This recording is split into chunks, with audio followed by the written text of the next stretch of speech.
Isi yose imenyereye ko Amerika n'Ubushinwa birwanira ubutegetsi n'ubukungu bibera mu nyanja n'imijyi mikuru y'ubucuruzi. Ariko se mwari mwasobanukirwa ko intambara nshya y'ubuhangange bw'isi yose igiye kubera hafi hano i Kinshasa muri Kongo? Perezida wa Leta Zunze Ubumwe za Amerika Donald Trump agiye gukora uruzinduko rutunguranye kandi rutigeze rubaho muri Repubulika ya Demokarasi ya Kongo. Kandi ntabwo ari byo gusa, Amerika igiye kubaka icyo twakwita nka mega embassy cyangwa ambasade y'igihangange, ambasade ikomeye izaba ari nini cyane ku buryo izatuma ambasade y'Ubushinwa isanzwe Kinshasa iboneka nk'akazu gato cyane. Niba ushaka kumenya uko uyu mukino wa politike ugiye guhindura imihindagurikire y'ubutegetsi muri Afurika yose, ntugira hujya kumara nanjye kuko tugiye kubisesengura byose hano. Reka dutangire ku makuru mashya ari kuvugwa kandi n'ubakomeje gucishikana ku mbuga nkoranyambaga ndetse no mu bitangazamakuru bitandukanye birimo nka The Chronicles. Amakuru aravuga ko Perezida wa Leta Zunze Ubumwe za Amerika Donald Trump ateganya gukora uruzinduko rwemewe n'amategeko mu mujyi mukuru wa Kongo. Ubwo ndavuga icyo bita official visit mu ndimi z'amahanga. Ni Kinshasa rero mu kwezi k'Ukuboza uyu mwaka turimo 2026. Uruzinduko ntabwo rubaye gutyo gusa, ahubwo rubaye rukurikira ubutumire bwihariye yahawe na Perezida wa Kongo Felix Tshisekedi. Nkuko abakoresha imbuga nkoranyambaga begereye guverinoma ya Kinshasa cyangwa abo twakwita aba pro government bloggers babitangaje, ubu bari kuvuga ko hari imyiteguro ikomeye cyane Kinshasa.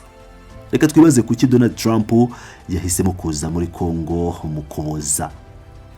Mu gihe niba mubizi neza cyangwa niba abakurikirana amakuru mubizi, uyu Perezida Donald Trump kuva yaba perezida muri manda z'ebyiri ntabwo araza ku mugabane wa Afurika na rimwe habe.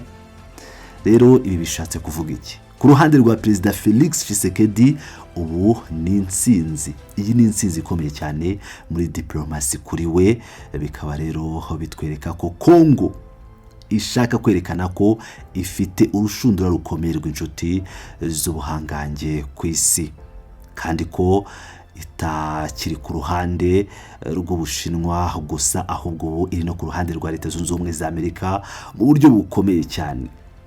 Tugiye gusesegura neza rero ubu butumire, urabona ko harimo inyungu z'impande zombi. Donald Trump nka perezida wa Amerika akunze gukoresha politiki ivuga ngo America first, ariko muri iyi minsi Amerika yari imaze kubona ko niba idahagurutse ngo ize muri Afurika, Ubushinwa bugiye kwigarurira imirima yose n'ubukungu bwose bw'uyu mugabane. Ubwo ndavuga ibirombe byose byo muri Afurika, na cyane ko muri Repubulika ya Demokarasi ya Kongo uwavuga ko Ubushinwa busa nk'ubwakolonije Kongo mu bijyanye n'amabuye y'agaciro ntiyabagiye kure.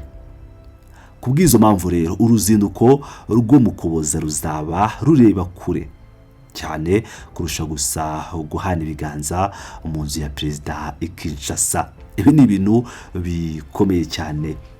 Noneho reka twinjire mu cyiciro gikomeye cyane cy'iyi nkuru, aricyo twakwita intambara ijyanye n'ibya za ambasade.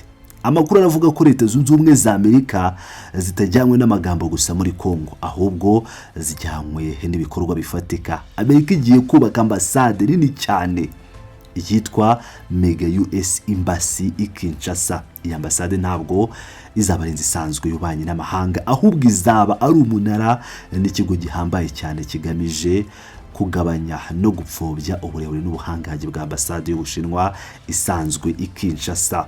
Muri rurimi rw'Icyongereza amakuru aravuga ko iyi ambasade izaza nyine ikomeye cyane, ituma iy'Abashinwa iba nk'agakuri. Iri jambo bakoresheje ni nka dwarf. Ngira ngo murabizi, ni ijambo rishatse kuvuga, bashatse gukoresha nyine bavuga nk'igikuri cyangwa bashaka kuvuga ambasade y'Ubushinwa. Nubwo yari nini kandi ihenze, izahita iboneka nk'agakuri cyangwa nk'igikuri, ikintu gito cyane imbere y'iyo nshya izaba yubatswe na Amerika i Kinshasa. Kuki Amerika rero ihisemo gukoresha amadolari yayo menshi yubaka amazangana gutya i Kinshasa? Mu bijyanye na diplomasi y'isi, inzu igihugu cyubatse mu kindi, igihugu ntabwo biba ari ibyo gufata minenegwe gusa, biba ari ikimenyetso cy'ububasha. Iyo wubatse ambasade nini cyane kurusha iyo uwo muhanganye, uba umubwiye cyangwa ubwiye isi yose ndetse n'abaturage b'icyo gihugu ko ari wowe ufite amafaranga menshi. Itumanaho rigezweho n'ubushake bwo kuguma muri icyo gihugu mu gihe kirekire cyane. Ubushinwa rero bumaze imyaka irenga 20 bwubaka amazu, imihanda na ambasade nini muri Afurika kugira ngo berekane ubuhangange bwabo. Noneho Amerika yahisemo kubasubiza mu rurimi banyuramo, yubaka inzu nini cyane izabatwikira i Kinshasa. Kugira ngo twumve neza ibi bintu, reka tugaruke inyuma turebe impamvu Repubulika ya Demokarasi ya Kongo ariyo yahiswemo cyangwa iri guhitwamo muri iyi minsi mu bihugu bishaka kuba ibihangange ku isi. Kongo ntabwo ari igihugu gusa cya Afurika yo hagati, ni igihugu gishobora guhindura icyerekezo cy'ikoranabuhanga n'inganda ku isi yose kubera amabuye y'agaciro cyifitemo. Muri iki gihe isi yose iri kugana ku gukoresha imodoka zikoresha amashanyarazi, izo twita electric vehicles cyangwa EVs, ndetse n'itumanaho rigezweho rya smartphones n'imashini zindashyikirwa. Ibikoresho byose bikeneye amabuye y'agaciro yo muri Kongo nka cobalt, lithium ndetse na coltan. Kongo rero niyo ifite umutungo mwiza kandi munini cyane w'aya mabuye ku isi nzima. Mu myaka yashize rero Ubushinwa bwari bwaramaze kwigarurira inganda n'amabuye y'agaciro hafi ya yose muri Kongo binyuze mu masosiyete yabwo y'ubucuruzi n'amasezerano ya kera. Amerika rero yari imaze kubona ko itumva neza uko ikoranabuhanga ryayo ryazabaho mu gihe kizaza niba Ubushinwa bwigaruriye Kongo 100%. Uruzinduko rwa Donald Trump mu Kuboza rurerekana ko Amerika ishaka gufata umwanzuro ukomeye wo kwinjira mu kibuga mu buryo bweruye. Iyi ambasade nshya izaba ari nk'ikigo gishinzwe gukurikiranira hafi buri kintu cyose kiva mu mizi ya Kongo, mu butaka bwa Kongo, kandi kazaba n'ikigo cy'itumanaho rya gisirikare n'irya diplomasi mu karere kose ka Afurika y'ibiyaga bigari na Afurika yo hagati. Reka twongere tubisubiremo neza kugira ngo buri wese abyumve neza. Uru ruzinduko rwo mu Kuboza n'iyi ambasade y'igihangange bije gushimangira ko politike ya Donald Trump kuri Afurika itandukanye n'izamubanjirije. Mu gihe abantu bamwe bategerezaga ko Trump azirengagiza Afurika, we ahubwo ari gukoresha uburyo bw'ubucuruzi n'imbaraga zifatika kugira ngo akumire Ubushinwa, na cyane ko Perezida Felix Antoine Tshisekedi Tshilombo yamaze kumuha ibirombe byose bya Kongo bifite agaciro. Ngira ngo yamaze kumuha liste harimo n'ibirombe bya Rubaya, ariko na M23 iri gukoresha iturufu yayo nayo ifite ibirombe bya Rubaya cyangwa ikirombe cya Koruta cya Rubaya, aho gitanga 15% bya Koruta ikenewe ku isi hose.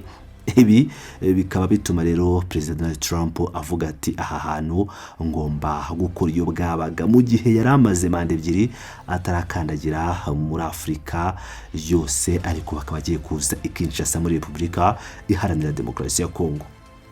Nkuko twabibonye rero ubutumire bwa Perezida Felix Tshisekedi bwaje mu gihe gikomeye. Kongo nayo iracyafite ibibazo